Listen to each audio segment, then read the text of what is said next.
for spares all week.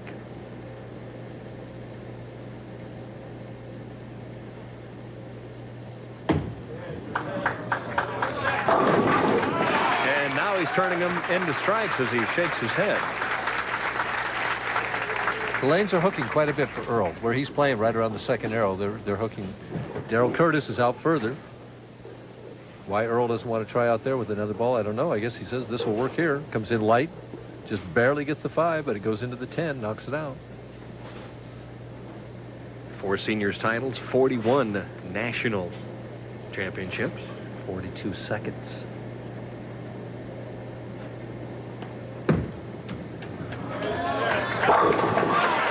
Steps up, throws a double, and he down 32 pins. So if Earl steps up and throws a couple more strikes. And there's a reasonable chance that that could happen. Well, we'll see. How did you fare through the years against Mr. Anthony in the championship round? I bowled him twice. Bowled him in Milwaukee in 1981 and set the record by beating him by the most number of pins ever in a championship match. And then bowled him for the PBA national title. Probably suffered my most bitter defeat ever. Lost to him in the PBA national championship in 1983. 1-1. 1-1.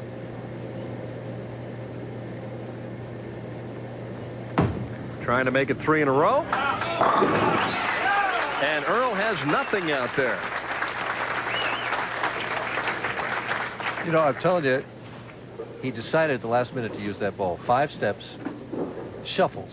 Never has been a heel-toe player. He kind of shuffles those feet up there. Look at how high the backswing is now, Dan. It was never that high when he was on the national tour. Even the elbow's still slightly bent, a la Don Carter. Interesting, 2 of the 3 greatest bowlers of all time had the bent elbow style. Meaning Carter and Anthony, as opposed to Weber with the straight golden arm swing. I mean, that's what I've been doing wrong all these years. Well, you ought to swing like your golf swing. I'm going to go to that. Earl with a light hit this time. So the first time that he's really missed the pocket. But he's out to an early lead over his friend Darrell Curtis. 3-5-6. Be interesting to see where he shoots this from. Whether he moves right and shoots it from the right side of the lane or shoots it off his strike target.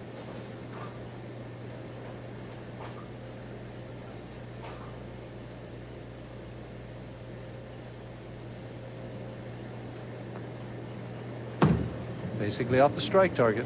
Ooh. Hit all 3 pins with the ball. Blood pressure up a few counts, but a spare for Anthony in the 4th, and he leads by 19. Well, Darrell says at least he's human. He stopped striking. Oh, yeah, when the string ends, then you feel like you've gotten a major break. Up to Darrell to get something started now. And he does. Most important shot of the week coming up for Darrell right now, in my opinion, Dan. He's 19 pins behind. If he strikes now, he gets that lead under 10, and he shows Earl that he's in this match and can compete with him. And he wants a re-rack. I wonder if this is because they're off spot or because he wants to take another moment or 2 to gather himself, because this could be the big shot. I don't think so. I think they're off spot. Darrell's just a get him and fire him type guy. Goose Gossage, when he used to pitch for the Yankees, you know, he gets it and he goes.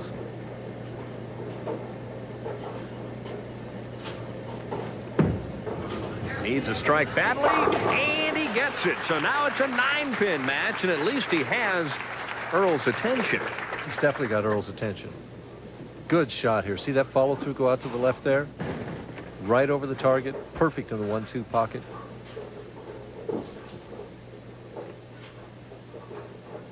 See how Doomsday reacts to that.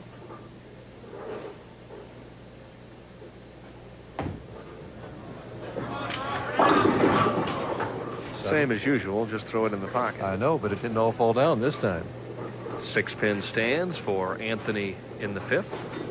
See what that means, Dan, is no matter what Earl does, he makes his spare and comes back with a strike. Curtis can take the lead with 1 more strike.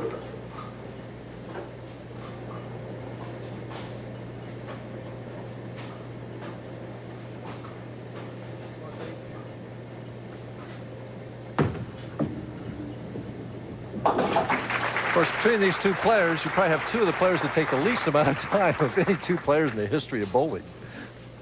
But that says a lot for being decisive and knowing what you want to do. I mean, you have to get into a rhythm. You have to let your body do what it knows what to do. You stand up there and think about 14 or 15 different things, you're never going to get the job done. Well, there's an argument to that. I mean, Nicklaus on the golf tour has thought about things for years. Sure, and been the very greatest player of all deliberately. time. So. Yeah, you're right.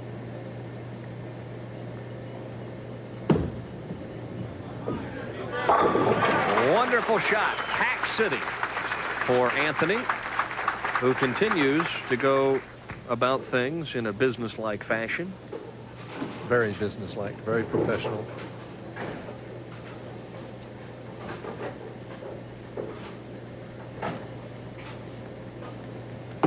For the lead.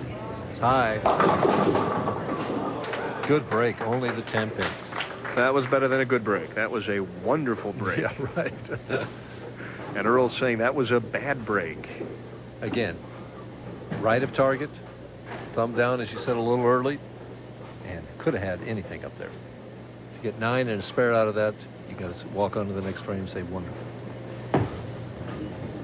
Stretches out, covers the 10 nicely. Spare up for Darrell Curtis in the 6th. That's all right, just relax.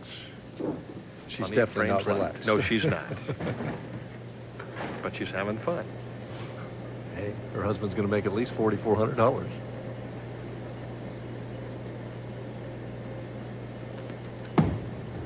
Has to hurry. Ooh, did it ever?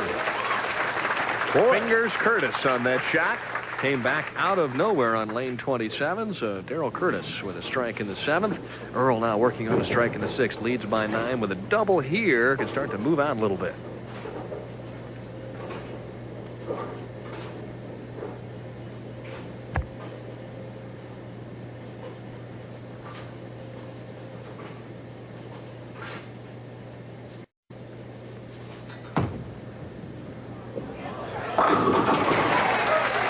That's how you win 41 national titles, by coming through in the clutch. And speaking of clutch bowling and Hall of Famers, Dave Sutar, oh my, he's in the ABC Hall of Fame. A few pounds lighter. Earl Anthony, obviously a Hall of Famer. And coming up next week during our telecast in the San Francisco area, we'll have a special report on the 50th annual ABC convention, which is taking place right now in Toledo, Ohio. And Anthony has nothing out there. Right. Now Darrell better get something or he's going to have second. Isn't that amazing? Oh, he's amazing. Well, he is a phenomenal player. Mind over matter. Come on, Darrell. He comes back. 9 pins. It says Anthony. Let's see you perform now.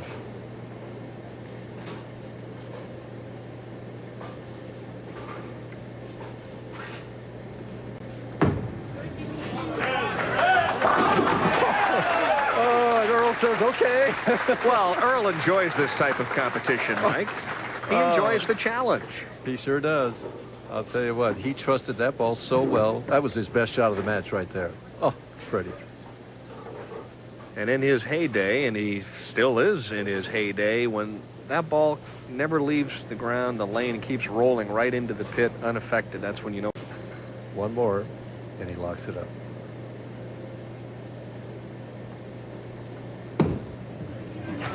Stood up on it a little bit, Michael. Stood up on that shot. Just nothing is a gimme. How many times have we said it? 2 brilliant shots by Curtis. And now we have a 2-frame roll-off. And the fans here in Escondido are heating up, and they're ready to enjoy it. Earl asking for quiet, and he gets it. And he actually has second life. Definitely.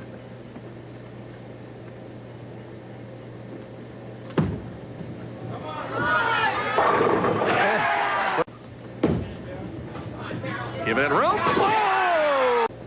A lot of room, too much room. That's it. Curtis is the winner. Curtis is the winner. Don't even need to finish it.